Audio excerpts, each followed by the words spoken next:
प्रणाम ऋषिगण। ऋषिगण अपना अपना स्थान ग्रहण करें।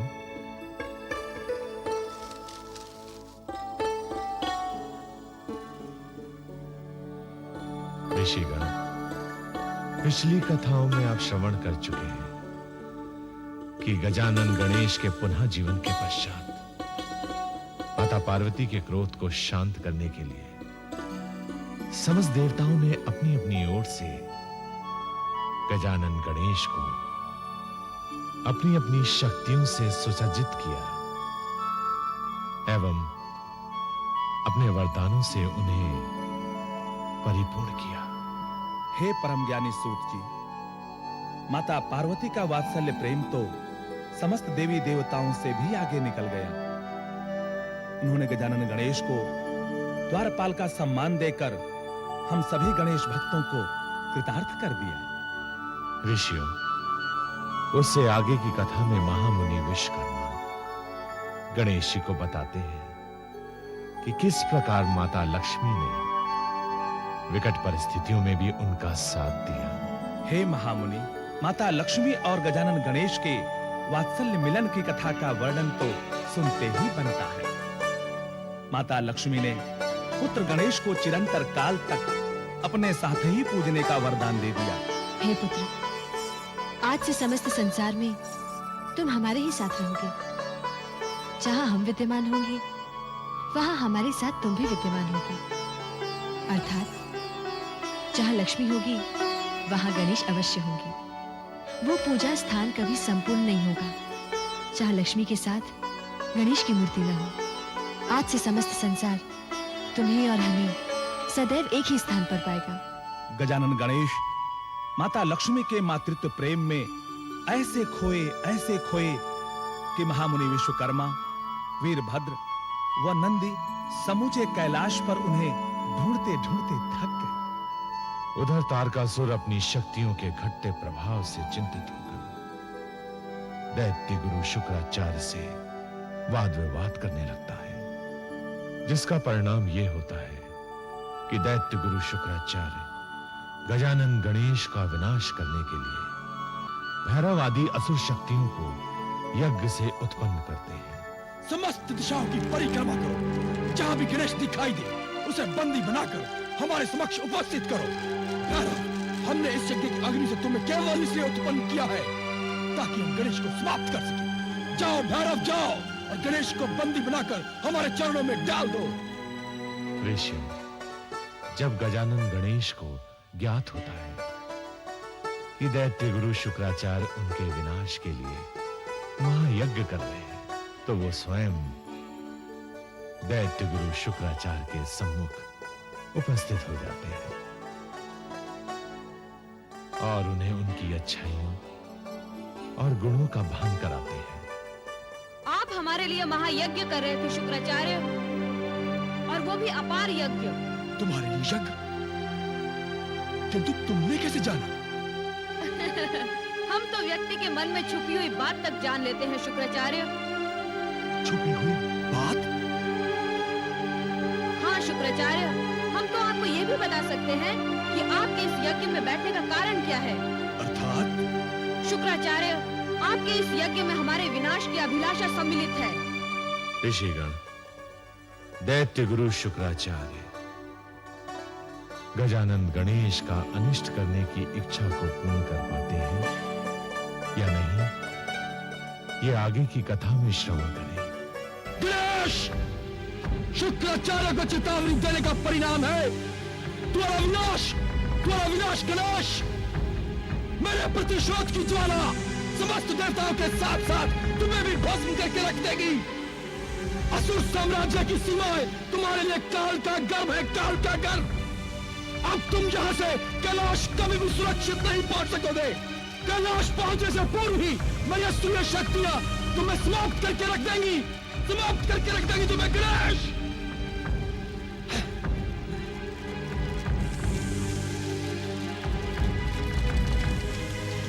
ऐं ह्रीं क्लीं चामुंडाय विजय, ऐं ह्रीं क्लीं चामुंडाय विजय, ऐं ह्रीं क्लीं चामुंडाय विजय।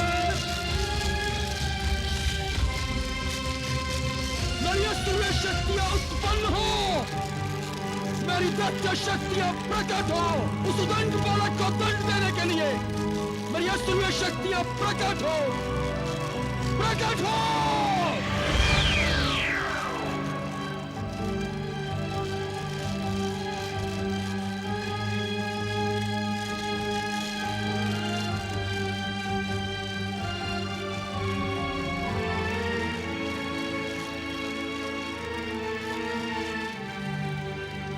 समस्त असुर शक्तियों को हम आदेश देते हैं, जाओ और जाकर बालक गणेश को समाप्त कर दो, जो दैत्य गुरु शुक्राचार्य को चेतावनी देकर गया है।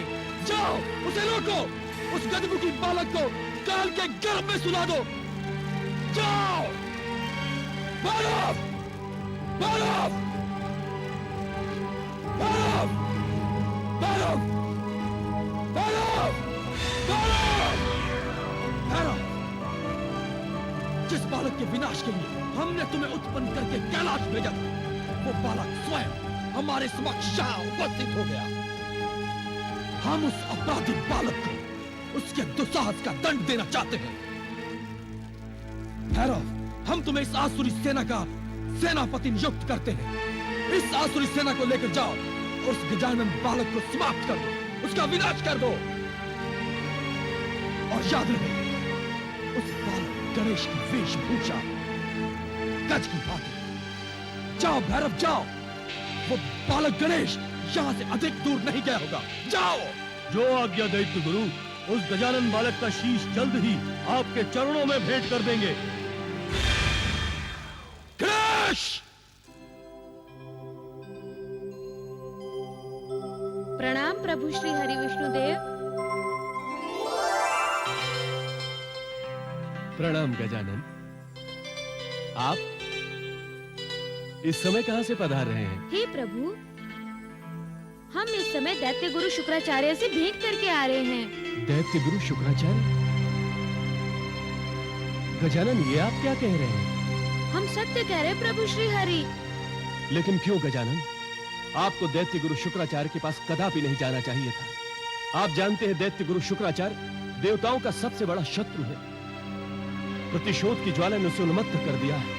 वो देवलोक पर आक्रमण करता जा रहा है। उसकी शक्ति पाकर असुर तारकासुर ने इंद्रलोक सहित कई लोकों पर अपना साम्राज्य स्थापित कर लिया है गजानन। हे प्रभु, यही कारण तो हम जानना चाहते हैं कि वो ऐसा क्यों कर रहा है। वो क्यों समस्त देवताओं का शत्रु बना हुआ है। वो क्यों असुर शक्तियों को बढ़ावा दे रहा है। हे गजानन, निश्चित इसका विशेष कारण है, इसीलिए वो ऐसा कर रहा है। ऋषि भृगु पुत्र होने के पश्चात भी प्रतिशोध लेने के लिए उसने अनुचित मार्ग अपनाया है। हे प्रभु, यही तो हम जानना चाहते हैं कि शुक्राचार्य महर्षि भृगु के पुत्र होने के पश्चात भी देवताओं और समस्त सृष्टि का विनाश क्यों करना चाहते हैं। हे गजानन, ये एक अलग कथा है, इसका वर्णन इस समय उचित नहीं है। किंतु हे प्रभु श्री हरि, जिस प्रकार वो अपने उन्माद और प्रतिशोध की ज्वाला को शांत करने के लिए कार्य कर रहा है, वो बिल्कुल उचित नहीं है। उसे किसी भी प्रकार रोकना होगा, अन्यथा ये सारी सृष्टि समाप्त हो जाएगी। हे गजानन, हम शीघ्र अतिशीघ्र तारकासुर और दैत्य गुरु शुक्राचार्य के उपद्रव का उत्तर देंगे। हे प्रभु, इसीलिए हम असुर लोग जाकर दैत्य गुरु शुक्राचार्य को चेतावनी देकर आ रहे हैं। दैत्य गुरु शुक्राचार्य को चेतावनी, और वो भी असुर लोग जाकर? यह आपको कदापि नहीं करना चाहिए था गजानन। वो आप पर आघात भी कर सकता था। ये तो हमारा सौभाग्य है कि आपके साथ कोई अनिष्ट घटना नहीं घटी।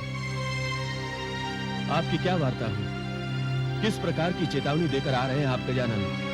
हे प्रभु, हम उसे चेतावनी देकर आए हैं कि जिस प्रकार असुर तारकासुर ने इंद्रलोक, यमलोक, गंधर्वलोक और पाताल लोक पर आक्रमण करके अपना राज्य स्थापित कर लिया है, वो उसी तरह समस्त देवताओं को उनके देवलोक उन्हें वापस कर दे, अन्यथा इसका परिणाम उनके लिए विनाशकारी सिद्ध होगा। हे गजानन, आपकी चेतावनी समस्त देवताओं के लिए उचित है, किंतु आज के पश्चात वो आपका परम शत्रु हो जाएगा। हे प्रभु, क्या शुक्राचार्य को चेतावनी देकर हमने उचित नहीं किया? हे गजानन, आपने बिल्कुल उचित किया है। हे प्रभु, जिस प्रकार शुक्राचार्य का साहस बढ़ता जा रहा था, उसके अभिमान को तोड़ना अति आवश्यक हो गया था। अन्यथा वो ये समझता कि समस्त देवता असुरों से भयभीत हो गए हैं। हमने उसे चेतावनी देकर क्या धर्म का पालन नहीं किया प्रभु? हे गजानन, निश्चित ही आपने धर्म का पालन किया है, क्योंकि धर्म क्या है वह आपसे बेहतर कौन जानता है। धर्म एक व्यापक सत्य है जो सारे संसार की रक्षा करता है। यदि परिवार संकट में है तो व्यक्ति का धर्म है कि वो अपने परिवार की रक्षा करे। यदि समाज संकट में है तो परिवार का धर्म है कि अपने समाज की रक्षा करे, उसके लिए बलिदान दे। और यदि देश संकटग्रस्त हो जाए तो समस्त समाज का धर्म है कि अपनी देश की रक्षा के लिए अपनी आहुति दे, बलिदान दे। और यदि समस्त विश्व संकट में है तो सारे देश का धर्म है कि वो अपने विश्व की रक्षा करे, उसके लिए अपना बलिदान दे, आहुति दे।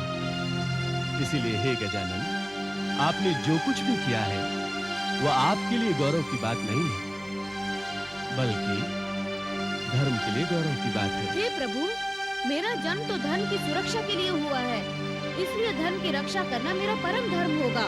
और इस कार्य में जो भी विघ्न डालने की चेष्टा करेगा उसका विनाश निश्चित है, वो चाहे तारकासुर हो या शुक्राचार्य। अब मेरा मार्गदर्शन करें प्रभु कि मुझे क्या करना है। हे गजानन, आप सर्वप्रथम कैलाश की सुरक्षा करें। इस समय समस्त कैलाश चारों ओर से आसुरी शक्तियों से घिर चुका है।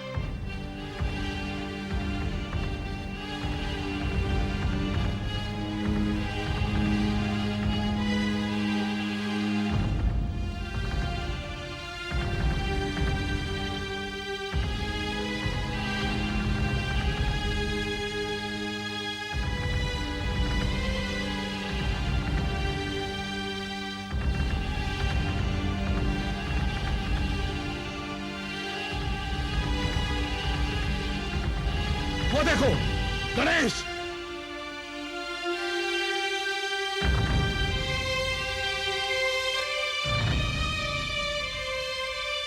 दैत्य गुरु शुक्राचार्य ने जिस बालक का वध करने के लिए हमसे कहा है, ये वही है। शीघ्र अति शीघ्र इस बालक पर आक्रमण करके हमें इसे नष्ट करना होगा। आक्रमण करो!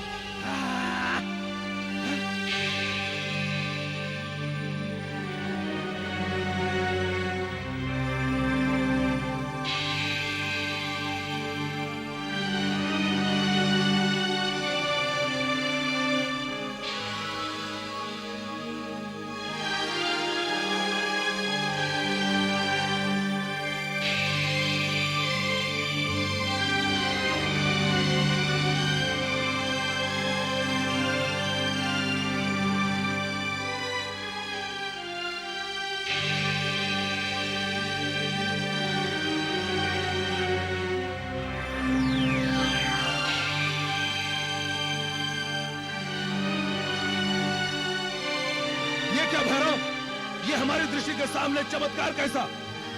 चारों ओर गणेश ही गणेश। हम वध करें तो किसका वध करें? स्वयं मेरी भी समझ में नहीं आ रहा है कि इनमें से वध करूं तो किसका करूं। गुरु शुक्राचार्य ने तो कहा था कि बालक गणेश पशुध्वज की भांति है, किंतु यहाँ तो चारों ओर केवल गजानन ही गजानन है।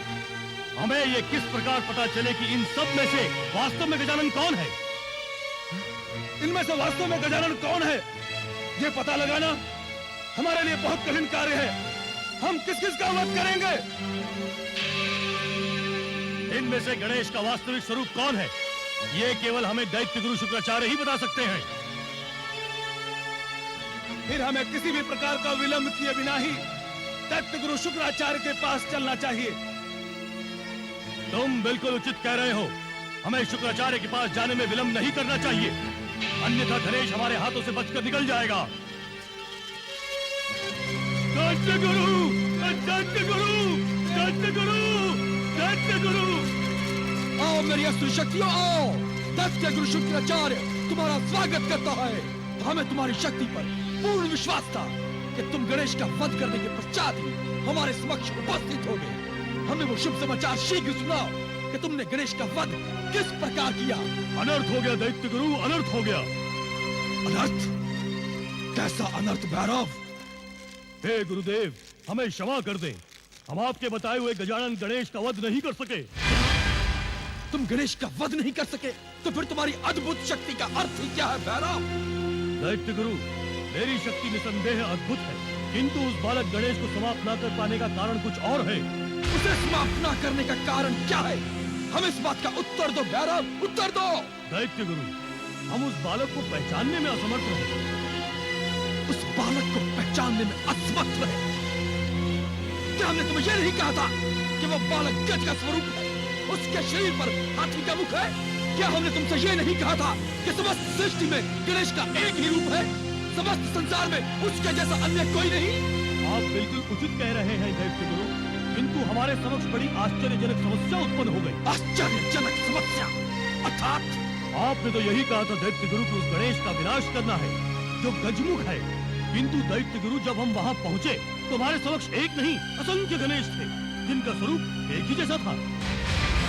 असंख्य गणेश? किंतु ये कैसे संभव हो सकता है भैरव? यही सत्य है दैत्य गुरु, और इसकी साक्षी असुर सेना है, जिसने अपनी दृष्टि से असंख्य गजरूपी गणेश को देखा है। तत्पश्चात क्या हुआ? क्या तुमने गणेश का वध नहीं किया? दैत्य गुरु, हम वध करते तो किसका करते? वहाँ तो सबका रूप एक ही जैसा था। हमें इस बात का पता भी नहीं चला कि उनमें से गणेश का वास्तविक रूप कौन है। अब कृपा करके आप ही बताइए कि उनमें से मुख्य गणेश कौन है? हम किसका वध करें?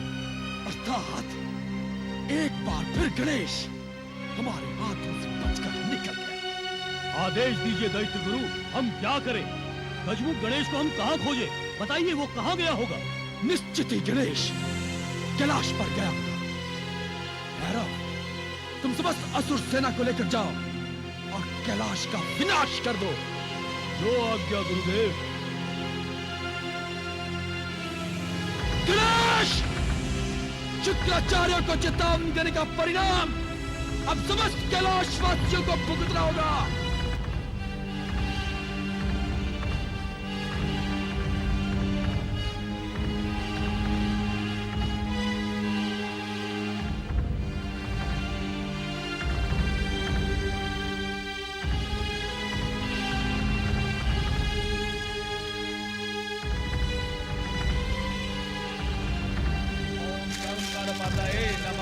ओम गं गणपतये नमः।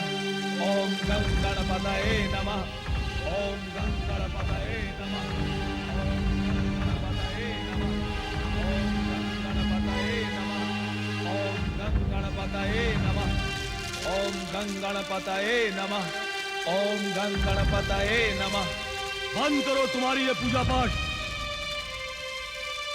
मारो इन्हें।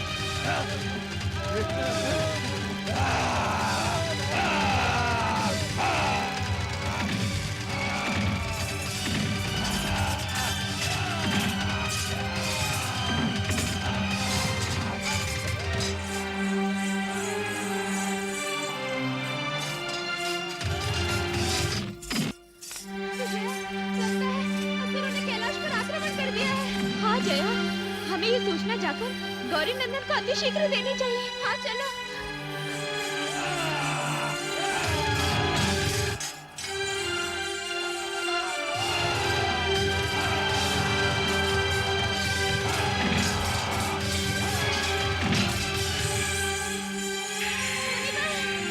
मुनिवर, मुनिवर, मुनिवर।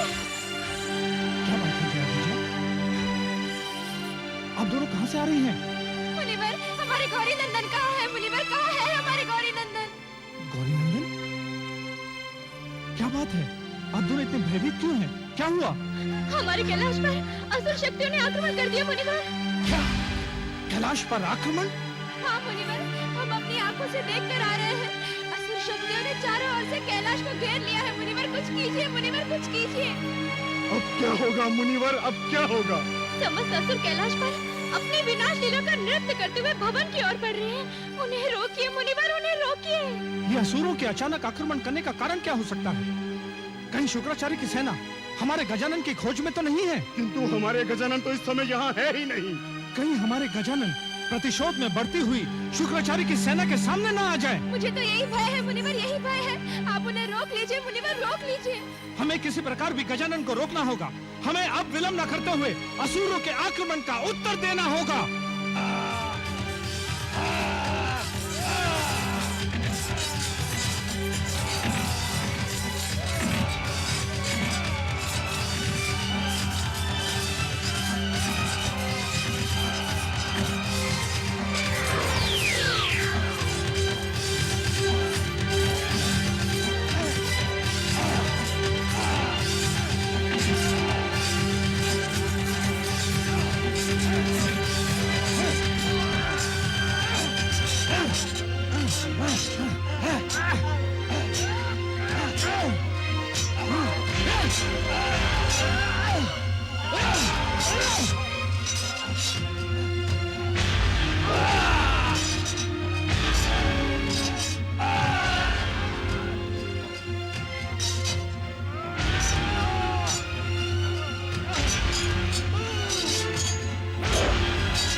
दैत्य गुरु, दैत्य गुरु।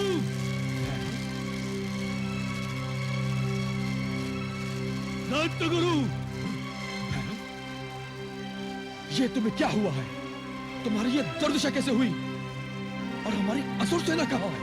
समस्त असुर सेना का विनाश हो गया दैत्य गुरु। विनाश? हाँ दैत्य गुरु, समस्त सेना का विनाश हो गया। गणेश ने सारे असुरों का वध कर दिया, कोई शेष नहीं बचा। चिंता की कोई आवश्यकता नहीं है भैरव। यदि गणेश ने हमारी एक सेना को नष्ट किया है, तो मैं अपने तपोबल की शक्ति द्वारा दूसरी सेना उत्पन्न करूंगा। तुम उस सेना के साथ कैलाश पर दोबारा आक्रमण करो और गणेश को बंदी बनाकर हमारे समक्ष ले आओ। उसकी उदंडता का दंड हम देंगे। दैत्य गुरु शुक्राचार्य, दंड के अधिकारी तो आप हैं दैत्य गुरु। किंतु मैं एक बार फिर आपको सावधान करने आया हूँ कि अकारण ही सृष्टि के प्राणियों का विनाश मत कीजिए, अन्यथा आपको अपने विनाश से कोई नहीं बचा सकता। किस किस का विनाश करोगे गणेश? किस किस का? एक बात सदैव स्मरण रखना, जब तक मैं देवताओं के साम्राज्य को समाप्त नहीं कर देता, नष्ट भ्रष्ट नहीं कर देता, तब तक मैं चैन से बैठने वाला नहीं हूँ। अभी देवताओं ने मेरी शक्ति देखी ही कहाँ? प्रतिदिन प्रतिपल इसी प्रकार एक असुर सेना प्रकट होती रहेगी, जो सृष्टि पर उपद्रव मचाती रहेगी। गणेश, ये केवल आपका भ्रम है शुक्राचार्य। आपका ये प्रण सफल नहीं होने दिया जाएगा। समस्त सृष्टि की सुरक्षा मेरा परम धर्म है और मैं अपने धर्म की सुरक्षा करते हुए आपको कोई अनुचित कार्य नहीं करने दूंगा। अनुचित कार्य? गणेश, ना तो मैं कोई अनुचित कार्य कर रहा हूँ और ना ही मैंने कोई अनुचित कार्य किया है। और यदि किसी ने अनुचित कार्य किया है तो वो किया है तुम्हारे विष्णुदेव ने। एक पुत्र की माता के शरीर को टुकड़ों में बांट देना, क्या ये अनुचित कार्य नहीं है? एक पुत्र के पिता को स्थानुतप के लिए विवश कर देना, क्या यह अनुचित कार्य नहीं है? और यदि तुमने अपनी दृष्टि से अपनी माता के शरीर को टुकड़ों में बटे हुए देखा होता, तो शायद आज तुम भी वही कर रहे होते जो मैं कर रहा हूँ। आपने माता के साथ हुआ अत्याचार तो देखा दैत्य गुरु, किंतु पिता पर विष्णुदेव की कृपा नहीं देखी। विष्णुदेव हम पर क्या कृपा करेंगे? मेरे पिताश्री भृगुदेव का स्थान तो सर्वश्रेष्ठ है ही, इसमें विष्णु की क्या कृपा है?